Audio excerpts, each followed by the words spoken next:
Um, Again, I think what I want everybody to walk away with today is just having a little bit more understanding of, again, like getting prepped, right? Like what's going to be important, understanding like what's important for you, for your grip, your stance, your alignments, all of those things. So hopefully we get through everything, get a chance to answer some questions. So I apologize for not answering any questions last week. Um, and last week we talked a little bit about some golfing machine. And again, we got our three imperatives. We got our flat lead rest, lag pressure going in, again, lag pressure into pressure point number 3, and we got a straight plane line. BioSwing, we talked about 3 main screens, mainly the trail hand, your pivot, and then your wingspan. So if, again, you can always go back to rewatch the first session. It's one of my favorite things about this, so you could always go back and rewatch and recap it. Again, starting to understand like what your body type is.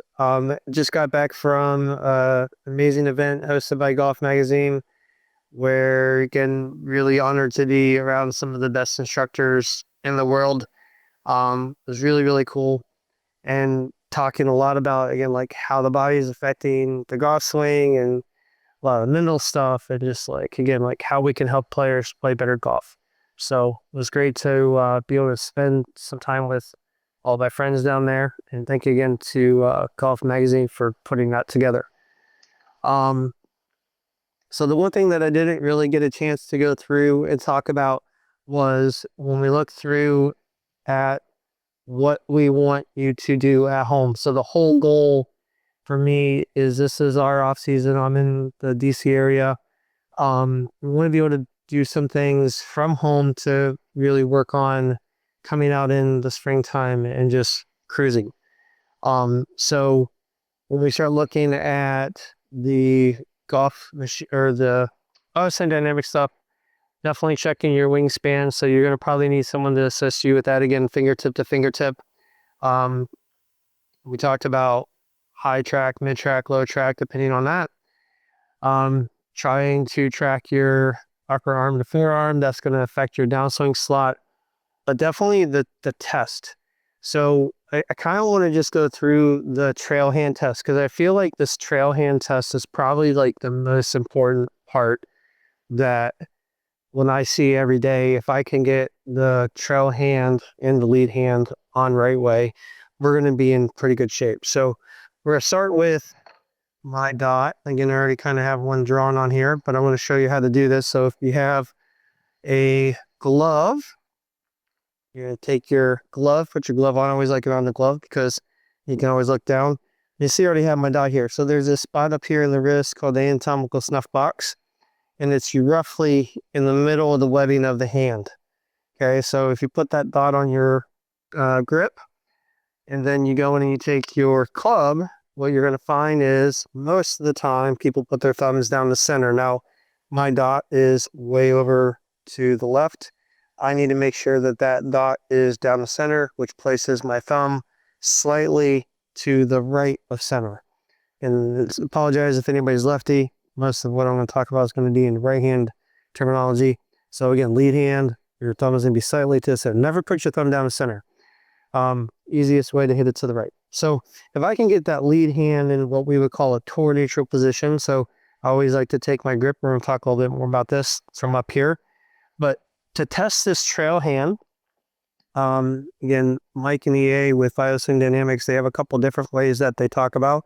Got my handy jumbo club here. So I'm going to take what we would call a strong hand grip, and I'm just going to do some like little waist high practice things. And what you're going to notice is that club face for me is closing extremely quickly. And that's because I'm not a side under player. I'm a side cover player. So what happened though was I used to have a really weak left hand, interlock the grip, and I would come through and I would have to try to hold it off, and I would miss it way right or pull it way left. So if I take my right hand and I put it more on top here, a little more cover action, when I start swinging, you notice how that club face stays a lot more square. It feels a lot more stable to me. It doesn't feel like it's trying to close as fast. a lot easier. So that's how it's one way you can test it. The other way that we want to test the trail hand is I can take my grip and I can lay the club on my shoulder. And I don't know if Mike and you have a name for this thing, and I call it kind of like the fly rod cast. But if I have my grip incorrect and I kind of throw it out here and get my right arm to get really straight, really quick, you can see how closed that club face looks. So I want to try it again. I'm going to take my right hand again, because I'm a cover. Usually if you do hook the ball, I would recommend trying to not hook your fingers. It does get your hand a little bit too strong. So I'm getting here. I'm going to get up here and I'm just going to be able to throw that out and get that to square up really nice and easily. Okay. So that's an easy way, again, to test that trail arm, because that trail arm is going to start setting a lot of things. It's going to affect how we take the club away, sometimes your sequence, how you're going to deliver the club, how you're going to stay in your posture, how you're going to use the ground for your ground force and your power. So those are going to be some things that we're going to do. Again, checking that. Going into the swings, get like some freezer swings. I love slow motion freezer swings. Again, if I can't do it slow, I'm not going to do it fast. So for freezer swings, I always like to kind of go into where I'm going to go into my takeaway, where I'm going to go up to the top, and I'm going to feel where am I feeling my weight in my and the pressure in my feet. Am I going to go into my right side or my left side? If I go up to the top and I go too much, my right foot might rock out. Maybe I have to give a little toe flare. So the slower we go through when we do these things, the more aware we start to become of what our body is actually doing. So if I go into my backswing here, and I go up to the top, and come back down, go down into impact, up into the release and the follow through, and up into my finish. So again, really nice and slow. I think if I can do those things and start to be aware of like where I'm at with my body, where I am at with my balance, the more it's going to impact the full speed motion. Again, starting to understand like where the arms should go. Those are key things that I would be watching too. If you have a mirror, mirrors are great. Again, you can always take your camera, FaceTime it and flip it. But also going through and working on pivot. So there's a great drill. Again, one of my favorite books that was introduced to me by my mentor, Lynn Blake, was Golf by Bob McDonald. It was written in 1927. And the first part of this book is all these exercises that he does. And it's basically just teaching you pivot, how much your body is going to rotate, and really sequencing. So easy drill to do. We're going to do it with some alignment sticks. If you don't have alignment sticks, you can always grab a club. I want to grab two colored alignment sticks here. So our yellow and white red. I'm going to lay this down. So I got my yellow stick on the ground. And that's relatively going to be pretty centered in my stance. Okay. Got to get square to the camera for everybody. There we go. So what's going to happen is, again, exercise 1, 2. I'm just going to lay the club across. I don't want to turn. So you notice this is what happens when I do this with a lot of people, is they kind of go like this. The club or rod will come off the thigh. I want to keep a little pressure on here, turning back. And it's about, again, how much my pelvis is going to have to rotate in my backswing. And again, I don't want to go this way. You see how like when I go sideways, it starts to actually get my body to turn sideways as well. I start to go into reverse pivot. I'm trying to keep these load-bearing joints, my ankle, my knee, and my hip, in line. Now, again, if we tend to be more of a rear post player, we might go over into our right side a little bit more. I'm a front post, so I go a little bit more to my left. But I'm trying to make sure that, number one, I can do this and try to keep my head centered. Or again, if you have a mirror or turn your phone on, it's great. Number 3, 4, take my right hand. If you're left-handed, you're going to take your left hand, but you're going to raise your right hand up, like take an oath. Hold it up across your chest. And all we're going to do is just going to draw this back, right? And what I'm trying to do is I'm trying to not get like that. Number one, you can see, again, I'm not rotating, but I'm trying to get my shoulders to rotate to about a 90-degree angle. Now, what I find a lot of time is the left-hand grip creates the body to be eliminated from the equation, right? So in the golfing machine, we refer to them as the 3 zones. We got zone 1, the body; zone 2, the arms; zone 3, the hands. Zone 1, the body, is responsible for balance. Zone 2, the arms responsible for speed. Zone 3, the hands are responsible for direction. And because the left hand isn't controlling the club face, well, the next thing you know, we try to swing slower so we can hit it straight. But that's not Zone 2's responsibility. They're supposed to be speed. Okay, well, then maybe I'll make my swing shorter. I'm not going to make my body rotate as much. Well, that's Zone 1. That's balance. That's the pivot. So we got to make sure that we're training these zones independently.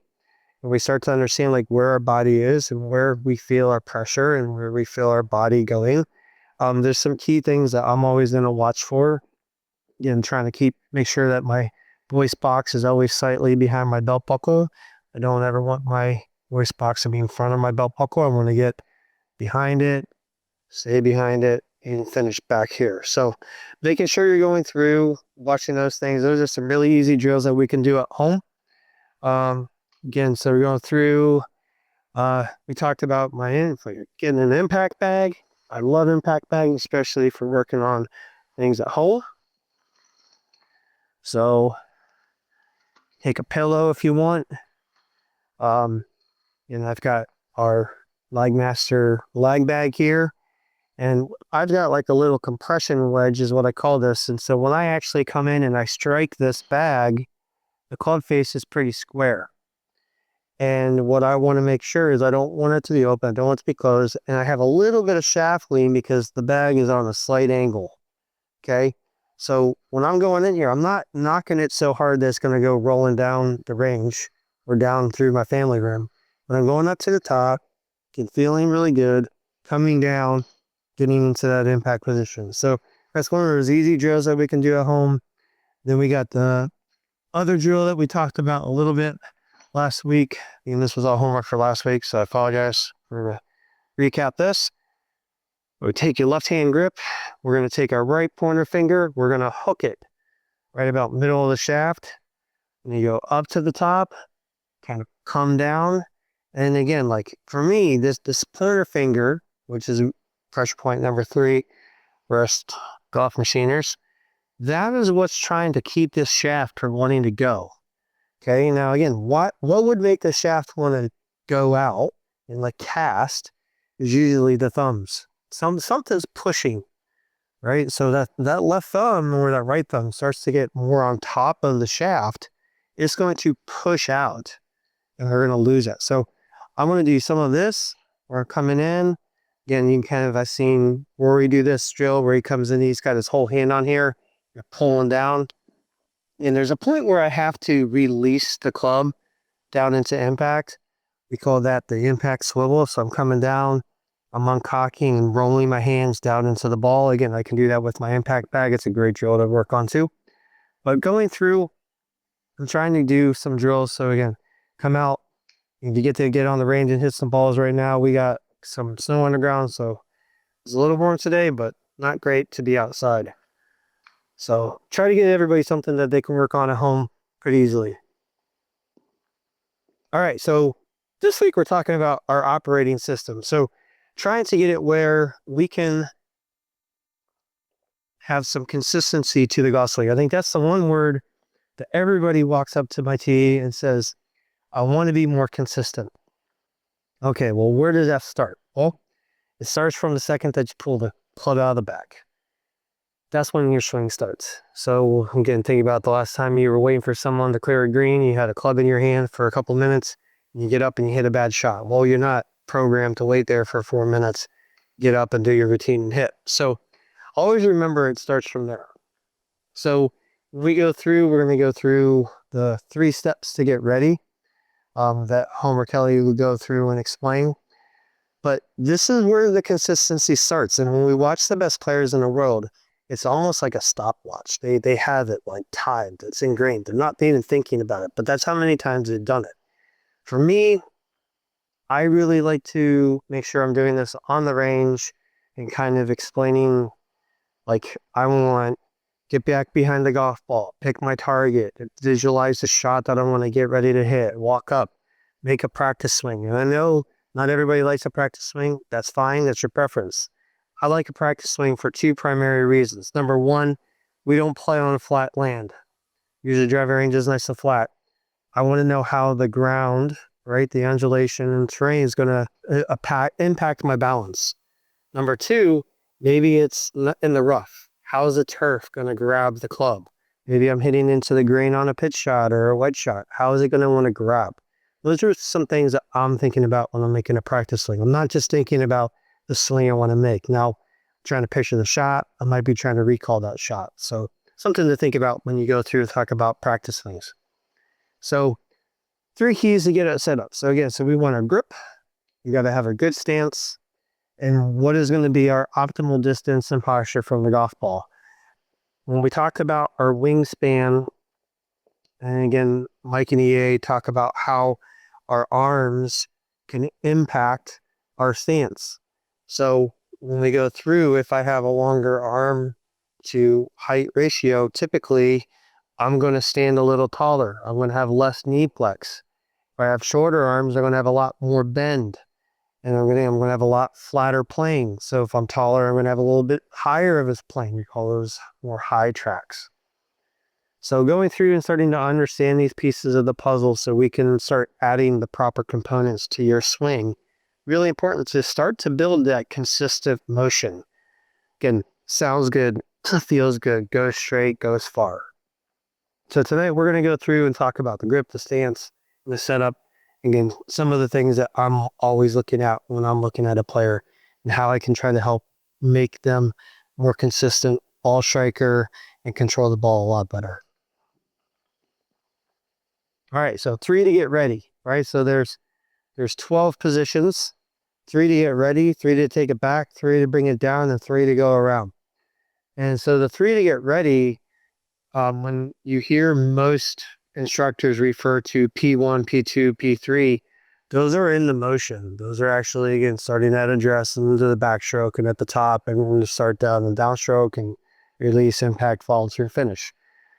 But the 3 to get ready is going to be your routine. And they're, again, I think Vision 54 with out in Arizona, Lynn Marriott and Pia Nelson, they do an amazing job with this think box, play box. Again, whatever your routine is, your routine. You can make it however you want. That's the best part about golf. You make it in yours and own it. Just make sure that it's the same every single time. So when we go through, I want primarily 3 things in every single person's routine. I want to be able to picture the shot, commit to the shot, and then you got to swing like you don't care. My good friend Will Robbins was really big on that, and he calls it 3-3-4, and you got to grade your shot out of 10, but it's not how good you hit the shot. It's actually how well did you picture the shot, did you commit to it, and did you swing free? If you can't picture the shot, you can't commit to it. If you're between clubs, you can't commit to it. If you're thinking about what your swing thoughts are, your swing in general, you can't commit to it. So that's the hard part of as an instructor is we're trying to give you information, valuable information, but sometimes we got to kind of let that go when we get onto the golf course. So I think the one thing that we always want to remember, I always ask my players is like, what do we have control of? And most of the time I was like, oh, I can control my swing. I can control the ball. And be like, well, the best players in the world don't have control of their swing better than most, but they don't because then they wouldn't hit a bad shot if they did. And they don't have control of the ball because they would hit every fairway, every green, and they would make every putt. So if those players don't have control of those things, neither do they. We don't have control of the weather. We don't have control of the bounce. We don't have control of who we play with. We don't have control of pace of play. So sometimes my tournament players, when they're playing competitive golf, they have to let some of that go. And they let it get to them, and it affects their game. But going through and starting to understand how we're going to apply that to walking up into the ball and building out our stance is going to be really, really important. Again, things that I'm going to talk about again tonight, some alignments. Again, everybody thinks of alignment. It's not just your feet. Alignments are all of the angles in the golf swing. Particularly tonight, we're going to talk about our arms and how that affects your distance from the golf ball. Rhythm and tempo. Again, tempo I would describe as like the beat of the swing. Rhythm, the club head, and the hand are always moving simultaneously. We never want the club head to pass the hand. So think of like a carousel. The outside horse is moving a lot faster than the inside horse, but the outside horse never passes the inside horse. They're moving at the same rate. They're moving at the same RPMs.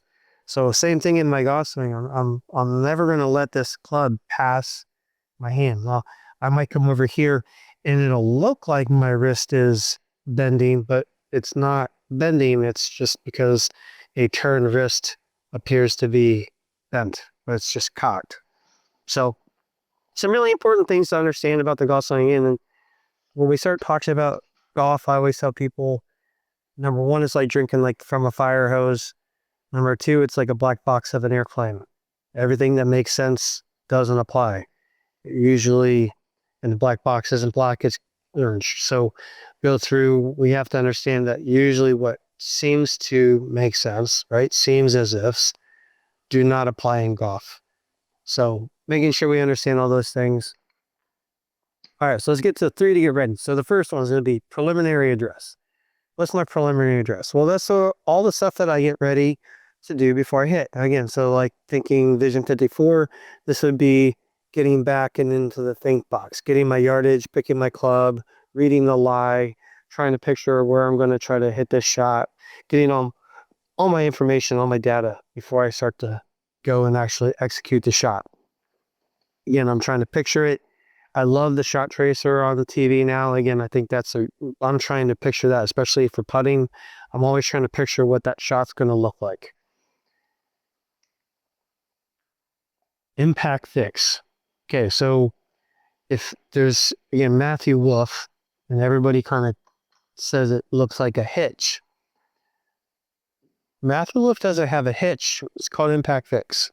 And my guess is somewhere along his golf journey, someone showed him this drill and it just started like clicking and he started hitting really good shots.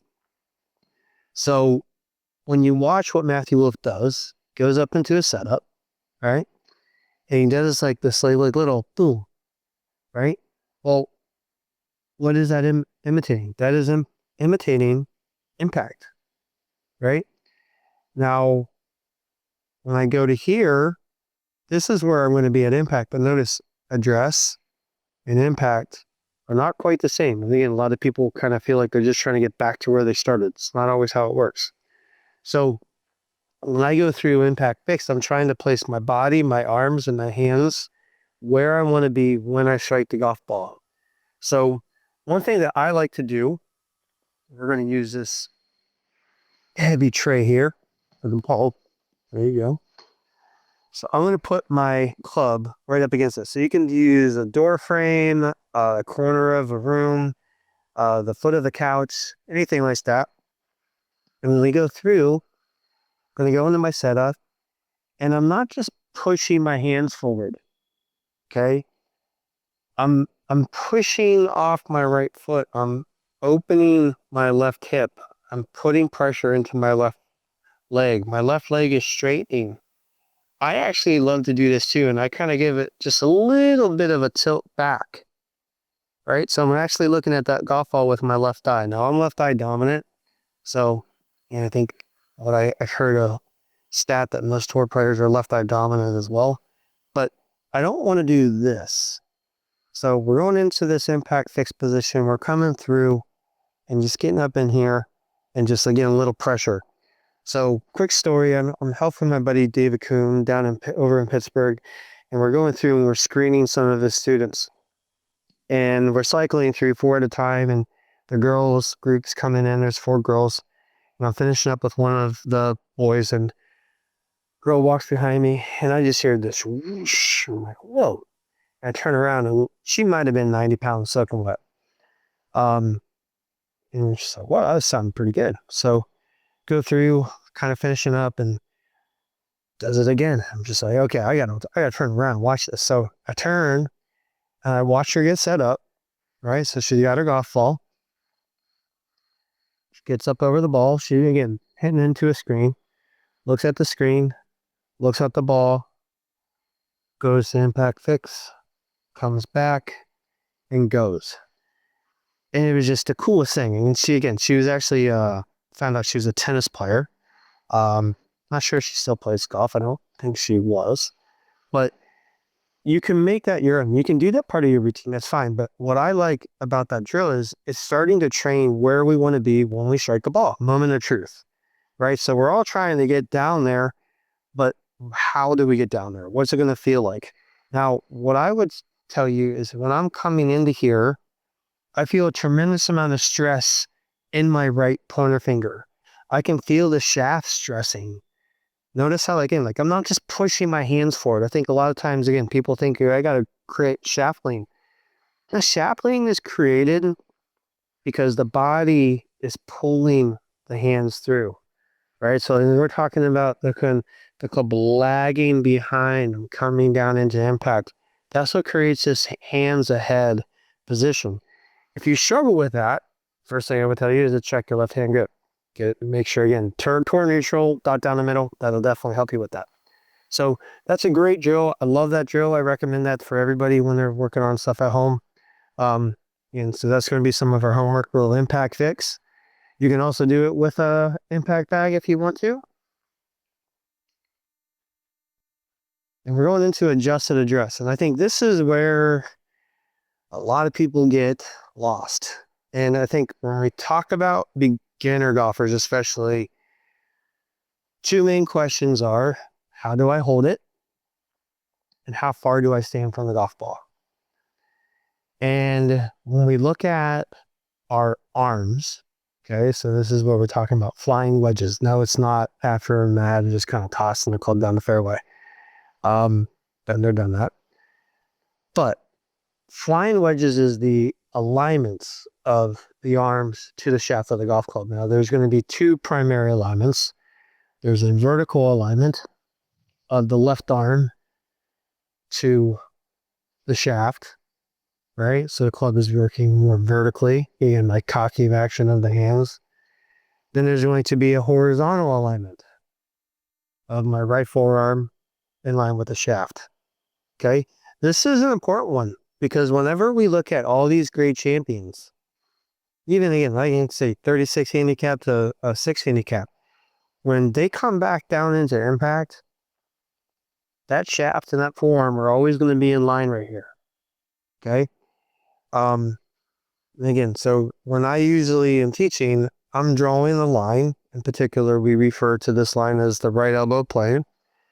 So I draw a line, goes right up through your right elbow, and then goes up into your back. So a lot of times I hear people, they draw lines up the shaft. We call that the shaft plane, pretty easy to remember. And then they draw another line from the ball through the shoulder. And that's the shoulder plane. And they're like, well, you know, that club wants to come down somewhere in between there. Okay, well, that line is the right elbow plane. So I'm trying to get prepped for that. Now, the interesting thing is when I go through, again, I'm trying to set my arms here when I put the stick down. I want my arms to get set to help me do that. And I'm going to do that up here. So whenever I try to get someone to take their grip, I always want them to be gripping the club about waist high, or even like kind of like belly high. Okay. And the reason being is because I want to be able to see my hands. I want to be able to make sure, number one, that bounce down the center. I want to make sure that my right hand, my trail hand is on there the right way. I find too often players do it completely opposite of how a tour player does it. Okay, so let's think about a tour player. Tour players back here, they're picturing their shot, they're getting ready to hit. And as they start walking into the ball, they got the club, right? And their hands are clamps on this club. And again, they killed the bird a long time ago. The secret's out. I remember meeting Stuart Appleby, and when he shook my hand, I wanted to cry. I'm like, that was the second I realized they don't hold the club soft. But they're holding it firm, but again, they have supple wrists. The wrists have the ability to have some mobility. So they got the grip, they're walking in, and they are carefully aligning their club face to the target. Now notice my feet. My feet have not been set yet, right? They're going to double check maybe once or twice, make sure. Maybe they, and Tiger would always talk about how he would pick a spot out front. You got Justin Rose up here pulling his club, lining that up, pulling that down, walking in, aiming the face, and then building the stance. Now let's talk about every amateur out there. What do? Plop the feet down. Might not even look up yet. Don't even know yet what's going on up there. So they might even be aimed to the right. They don't even know yet because they're still focused on the enemy, the ball. And they get in here, they get the feet all set. Club's kind of behind the ball. And now they start trying to figure out how to get the club. And again, when I go into that way, my hands are usually going to come from under the club. And it's not going to really make it easy for me to get what we would call a strong grip with my left hand, my lead hand, and more of a neutral hand or proper position with the trail hand. So I always try to get people to, again, grip the club here. Notice that the club is kind of pointing towards my belly button. It's roughly about 144-degree angle. There's a gentleman that made a training aid called Tor 140 Fair. There's a reason, because that is when the club comes into a level wrist position at impact. They're not coming down here. So what happens is we start talking about centeredness of contact. How can I improve my centeredness of contact? Well, my arms are controlling the radius of the swing, which is controlling where the club face is coming back to the ball. So when I talk to people about taking their setup, I want to go in here and I got my trail arm a little bent. So my right elbow is low, right? You and Mr. Hogan said you wanted that right elbow kind of down by its right hip pocket. Why? It helps square the shoulders up. So I don't want both arms straight. So if I push both arms straight, number one, they usually make me really tall, or I'm going to stand too far from the golf ball. Both of those are going to impact my balance. It's going to impact me trying to come back to the golf ball and how I strike the club or the ball in the face. So what's going to happen is when I come in here, got my right elbow down, coming down into impact, and again, aiming the face, building the stance. Okay, but again, notice how my right elbow is a little lower than my left. In Power Golf, it was 1947, Power Golf, Hogan had a golf club under his left arm and above his right elbow. And he's like, here's a little easy trick to make sure that your arms are properly aligned at address.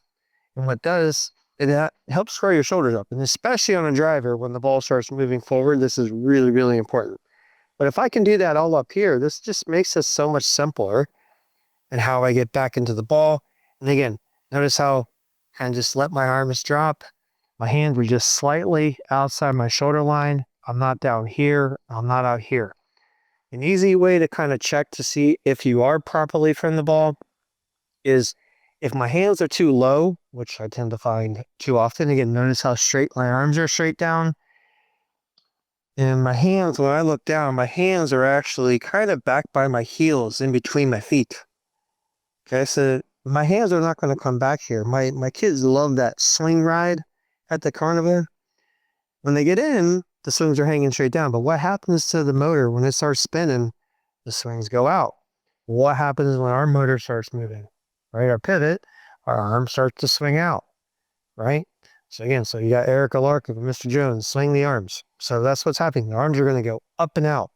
So if I get my arms really low here, and I swing up and out, that golf ball just moves right into the hosel. So that's one easy way to actually hit a shake.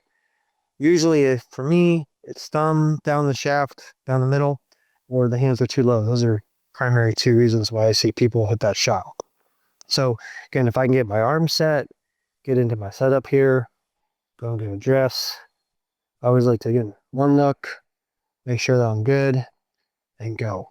So if we can get our arm set, that's going to help our distance from the ball. It's going to improve your balance. A lot of times when I get people to go from here up, they all say they feel like Bryson DeChambeau. There's a reason, because Bryson read the same book, I think at age 12. He was taught by Mike Shy. And he was a really big proponent of golfing machine. And that's what Bryce is doing. He's getting his wrist really level, right? So he's not cocking his wrist, dropping his hands. So his left wrist is level and his right elbow is bent and in line with the shaft.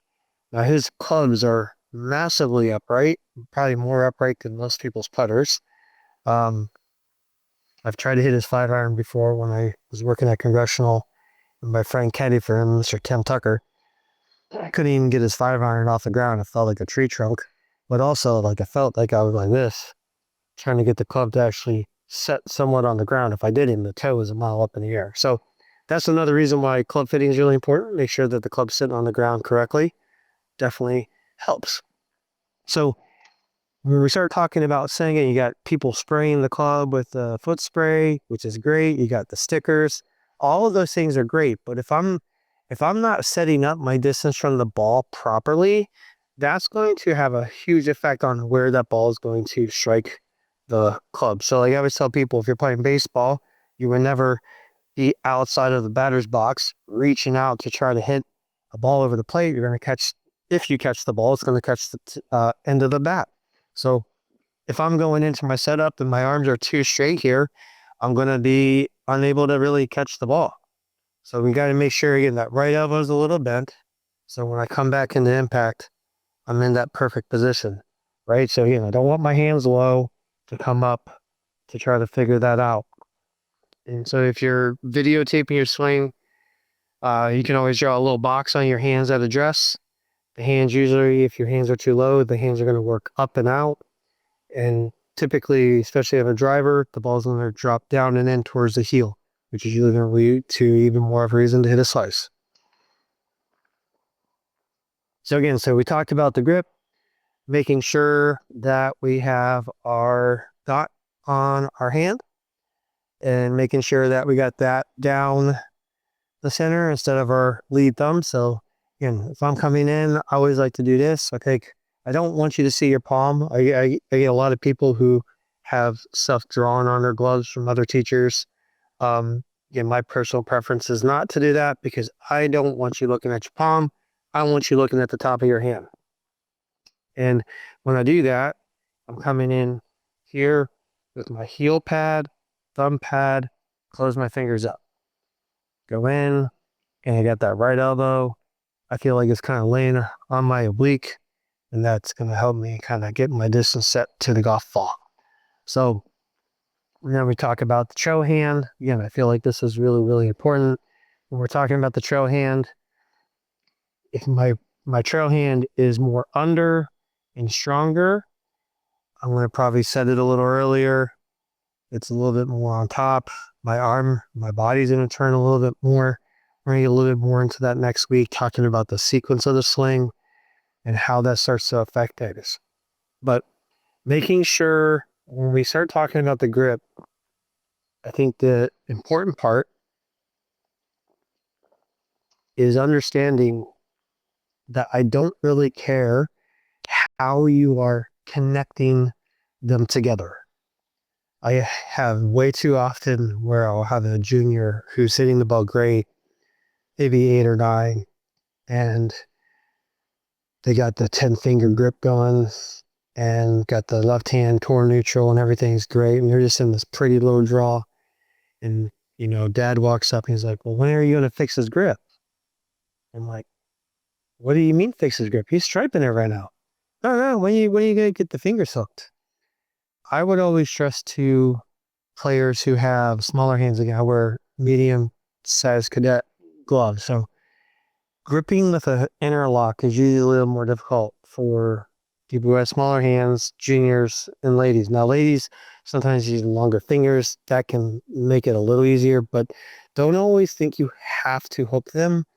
Again, I can go enter, like this is what we would call overlap. So like I take my hand, slide it down, lay my finger here. That's overlap. This would be an interlock. I can go 10-finger where all my fingers are on. The pinky finger is kind of the boss. She can kind of do what she wants and be where she wants. My biggest thing is I really want this right hand to be connected onto that left thumb. And kind of just think of like the left thumb is the saddle. I want my right hand to be able to sit on that saddle. And I want to be connected. And that's our number one pressure point. Mr. Kelly, golfing machine, said this is the number one thing. The reason why is when we get back into this backswing, That's what can help control the width of the swing. That's what's controlling the stretch, right? My right hand kind of stretching out on this left arm, getting up here, staying wide, making sure my arms aren't falling, and more tension in the arms, they're usually going to break down. So try not to be too tense with the arms. Always like the left arm to think of it as a rubber band.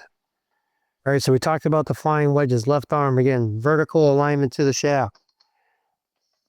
So if I'm going here, coming back, notice that is still vertically aligned. All right, there's a great video that actually another instructor, I say it's Michael Jacobs out in Long Island. And he showed us at one of our teaching summits, and it was Jack. And Jack said he always wanted his club to be square to his body. So he would go up to the top, came down, notice how I'm square, right? Come into my backswing, notice how I'm square. Well, he can come into my follow through, notice how I'm square. That's that left arm alignment into the shaft. So I'm not letting the wrist break. Okay, again, if we are releasing the club, somewhere in there, that is a club face squaring action. So somewhere in there, the grip might be messed up.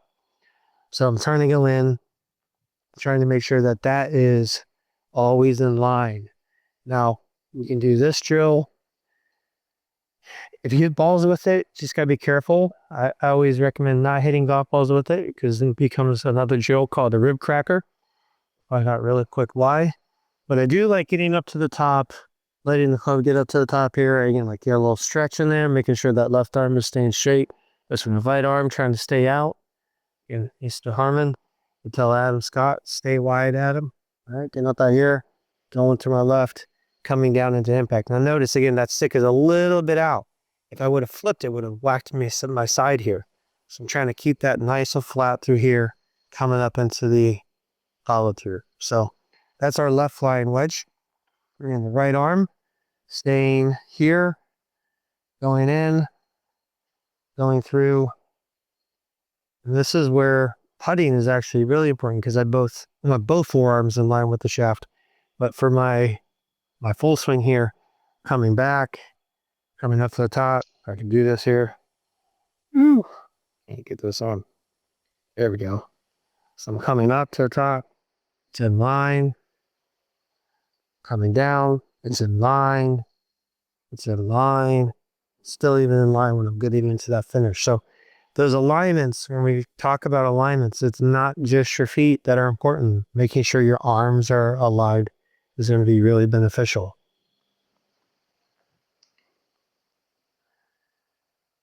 All right, so we start talking about the trail hand grip.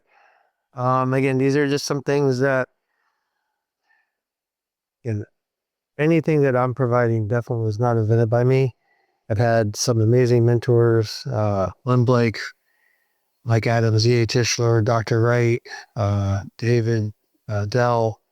Dana Kuhn's actually been a great mentor in explaining more of the golfing machine to me. So there's so many things out there that I'm kind of just putting together. So there's really none of this is mine, but I'm trying to organize it so I can try to help you feel you can put it and apply it to your game. So when we start talking about more side under golfer, the tendency, again, not saying everybody has to, but the tendency tends to be what we would get into would be a wider stance. Okay, I'm going to get more over into my right side, and I'm going to have a little bit more lateral movement. So the other part is when I start to make this backswing, because my right hand grip is under, BioSwing Dynamics says that it's a horizontal set. There's actually an article just in Golf Magazine with Mark Blackburn, how he was talking about the difference of one piece takeaway, but he was kind of showing and demonstrating that like this position by the time the club shaft is parallel to the ground, should be about parallel to your toes. And then one thing I'm also going to do when I do that, we'll use my little bigger club here, is I want to make sure that that club face is matching that spine angle. I don't want it to be toe up, that's actually open. So again, early set, And the other thing I start to kind of see is the club tends to be a little bit more laid off. It starts to cross. It starts to mess with our wrist conditions. Usually misses it more right because the wrist gets too bent. Like kind of like a Dustin Johnson starts to kind of get like arched there. So give me one second. Let's see. Have any comments? Yeah. Don't see. Trying to make sure not miss anybody's questions. So when we go through and we start to look at this, I think how I describe it is the hands tend to be more of what's taking the club away. And there's like 3 ways we can initiate the swing. Again, like a low core side under tends to be more with this wrist action. It's not more of a one piece takeaway. But when they do that, they do tend to keep their lower body a little bit more quiet. So we're going to have a little less hip turn in the backswing. Because of that less hip turn, they're going to actually load into their trail knee, load in one knee bend so they can push out of that. So again, they're loading over here so that they can explode to go this way in a little bit more lateral and rotational action from them. So those are some tendencies.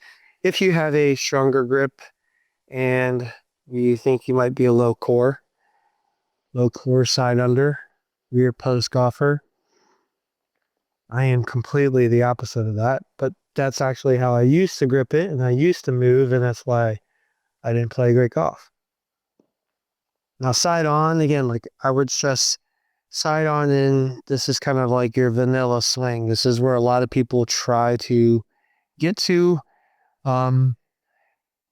This is going to be more of a neutral grip with the trail hand. So again, so you think of like side under, my hand was slightly turned. Here, my hand's more vertical to the ground. So again, if I'm holding my club up here, I'm coming right to the side of the club. My pointer finger is directly to the side of the shaft. The V of my right hand might be pointing more towards my nose or my right eye. Again, side under, that V is going right up my right arm. Again, so they're going to get more into their setup. They're going to kind of bend from their knees and bow to the ball. That kind of helps place the balance more centered. They use their shoulders a little bit more in their takeaway. Again, I think this is kind of that more traditional looking club outside the hands with the takeaway. And their weight's going to be more centered in their feet at address. When they get up to the top, if you have a pressure plate or a way to monitor that, they tend to be a little bit more, probably like 65% onto their trail leg. Again, the low core is going to be probably a little bit more than that. Side under is getting really like loading into this right side, right leg. Let's see what we got here, Ben. Is a low core golfer inherently a rear post golfer? Or are those separate concepts? I would tell you there's always the ability for it to be an outlier, Ben, but it does tend to fall that way. The sequencing of the swing does impact that a lot. So again, if I always think of it when I'm explaining it is if I'm taking my hands and my hands are kind of taking my club back, that's going to kind of pull me back here. Now, for me as an upper core, like front post golfer, and I got a cover grip, I turn my hips first, and that kind of makes me go more left automatically. So I would say, again, the language is 2 different people, but they tend to kind of fall into the same realm. Again, it doesn't have to be, but yes. And you can still be, and I would say there's ranges, right? So again, you can be on top, cover, side, under, side, like an under. So you had all these ranges of your hand and the trail hand, and that's where the ranges can be with how much you load into your right leg and it's more center or reading the left. So it does tend to find, I find that in me personally. Sometimes if it doesn't, something's going on. It might be, again, like what you might be trying to do with the takeaway. I find a lot of people use their lead arm like left arm too much, and that starts like pushing them out here when they're not really supposed to be over there. Um, I always stress then Hogan wanted 3 right arms, not 3 left arms. So again, you can say that the left shoulder is pulling, but not the left hand. And again, you got some people saying that it feels like ringing a bell. But I read a article and said golf, his Tiger said he wanted to feel like he was throwing an uppercut punch. So I don't know. I'd rather be throwing a punch than ringing a bell. So great question. Thank you.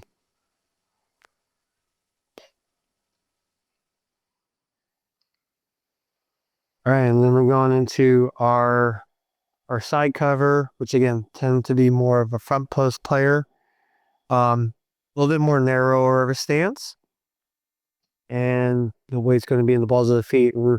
For me, as a front post player, I'm going to be in the balls of my feet because I'm going to be using more verticals. I'm definitely going to be pushing up out of the ground.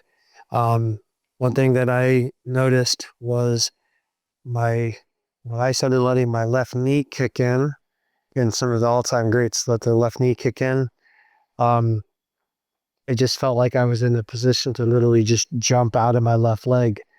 And I always got told, hey, you need to get your hips turning and opening. And what my picture is, if I took a bungee cord and wrapped it around my knee and hooked it to my right belt hoop, and you got Greg Norman saying, pull the right pocket back. That was his secret move, RPB. Like if I pull that pocket back, that's going to pull my knee in.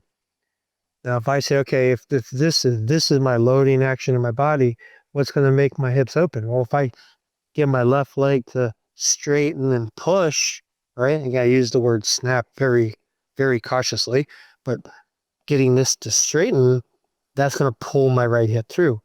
And I think a great example, if you watch Freddie Couples and you watch his left leg, that thing had some really aggressive movement, and everybody's like, oh, nice and smooth. But you watch his leg, it was moving.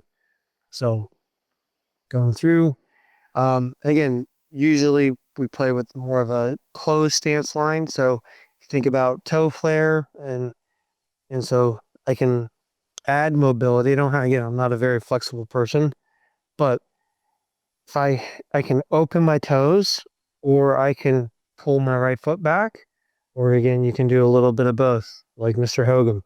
He had his right foot back. Again, most of the time we get critiqued by our playing partners that we're aimed to the right. But always remember, it's not so much where my feet are, and it's more where my shoulders are. My feet influence it, right? They're going to influence some of the path, but it's really going to be a lot more of my shoulder line that's going to influence where my arms are swinging. That's going to affect the path of the swing.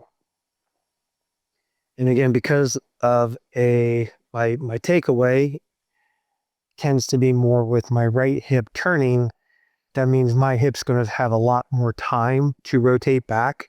So my body is going to rotate more. I would say, I feel like Bryson is right around in this. Again, when you look at the top of Bryson's swing, they're measuring that with Sportsbox 3D, and I think they're saying like his torso is turning like 95 degrees back. If you're more of a side under, that can get you into some trouble, because what happens is when I start turning too much, that gets that club in an awkward position, again, crossing the plane. Usually you guys want to hear. So if you watch where Bryson goes, club's crossing the plane. Jack crossed the plane. I feel like Arnold Palmer crossed the plane. It's not a bad thing. And Larry Nelson crossed the plane. I even asked my mentor, Lynn, I'm like, Larry won the U.S. Open at Oakmont, and they're sitting in his living room. They're both members down at Atlanta Country Club. And he's like, Lynn, what do you think about that position at the top? Do you think I need to change that? He's like, no, Larry, you're just aligning the thrust. And I'm like, Lynn, what do you mean when you say that? I've heard you say that multiple times. And he's like, well, Mike, he's just getting ready to swing down the angle of approach, right? So for me, and I remember it as if it was yesterday. I was down with Lynn or go down for 2 or 3 days. and he lays these sticks down on the ground, and I'm kind of selfish. I'm trying to be a better teacher, but I'm also trying to make myself a better player. And he lays these sticks down, and I'm like, well, what's this orange stick? He's like, well, that's the angle of approach. And I'm like, oh, can I sling down that? He's like, yeah, you sure can. There's just no angle of approach to angle of approach. I'm like, all right, whatever that is. But what happens is when I get up to the top and when I get up here and I cross the plane, I swing 5 miles an hour faster. So I think, again, personally, with what Bryson's doing, trying to get speed, I think he figured out that when he crosses, and it's a pivot thing. Like, don't get me wrong. Like, me turning more makes the club appear to be in that position. But that is definitely allowing him to have that more in to out path coming down. So if you have a stronger grip and you're struggling with over the top, getting more laid off, that's a shallowing action. That's going to help the elbow get pitched more so we can get more shallow. And again, if you're more of a side cover, we're going to get up here at the top and we're going to cross. And that's what's going to help us access that inner back quadrant of a golf ball. So those are just some tendencies that I'm finding when I'm going through and seeing players. Again, like when we start talking about how Mike and EA talk about the delivery, if you think about it, you can just take your palm, okay? So if I take my palm and I take my hand here, and I was just to like put my hand and I was going to push, where am I pushing? I'm pushing more out. Okay, so the person who's gripping like this, they're the stone skippers. And I never understood that personally. And I know why now, because I'm not a stone skipper. Now, if I go here, and I go and I start pushing, you can see again, like I'm pushing a lot more with my body. So here, I'm going a lot more lateral. My hand more side on, I'm going a lot more rotational. When I put that hand more on top, I'm going more up. And again, I always got crushed by losing my posture and kind of on my posture too early. So if you're more of a cover golfer and a front post player, you're going to use your verticals a lot more. So I don't know too many people who jump and stay bent forward. Again, like we get loaded up, but we're not going to stay there. We're going to get up. So be careful too if you're going to try to stay in your posture a little bit too long if you are more of a side cover golfer, because that does tend to make us hit it short into the right.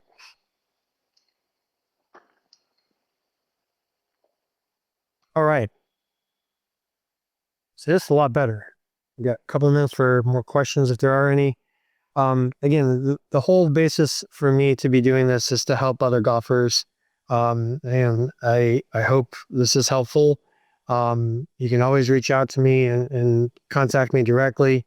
My email is up there. You can find out more information about me and lessons at MikeDicksonGolf.com. If you're in the DC area, at Little Bennett Golf Course for the MCG Golf Academy, you can go to mcgacademy.com.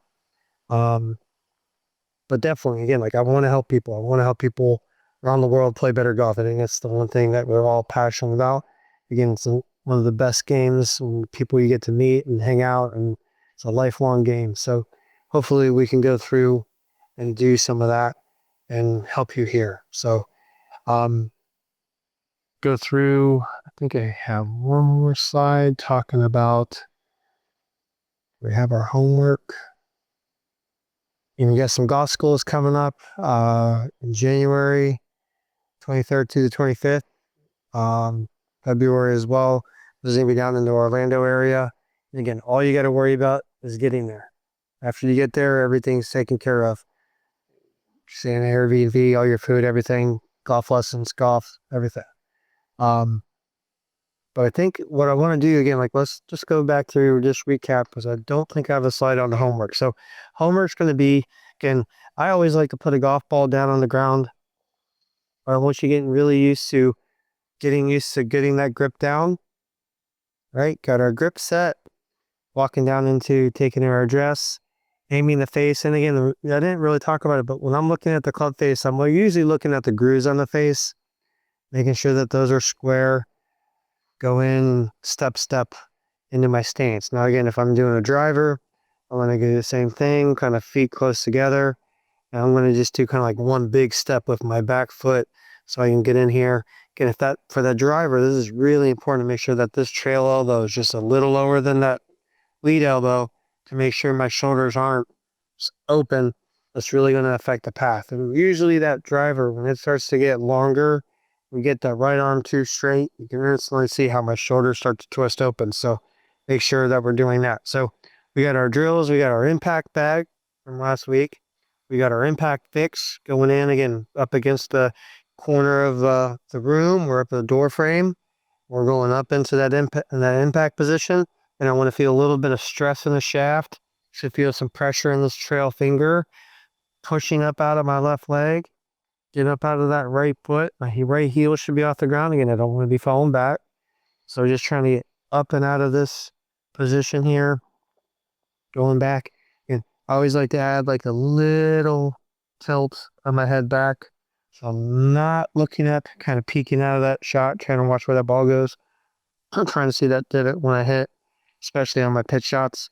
So if we do those couple of drills and go through, get used to prepping your whole system so it's automatic pilot, just like if you were tying our shoes, walking down, getting our grip, this in front of the ball, go into that whole setup. Let's see what the last slide is here. Yep. So again, so we're going to go through and talk a little bit more about the sequencing and the grip and how that all starts to match up a little bit more going into Ben, your question. But what I would love to do is if we got some people who want to submit some swings, go through and start to analyze some swings and kind of give you a little bit of feedback on like what we think might be going on and what suggestions we would make to try to help you play some better golf. So again, thanks for the opportunity and thanks for watching. And Mike Dickson at MCG Academy, a Little Bennett, and look forward to seeing you again soon. Again, next week we're going to move back to Friday. Happy holidays, and I'll see you before then. Happy New Year, and look forward to having you back again soon.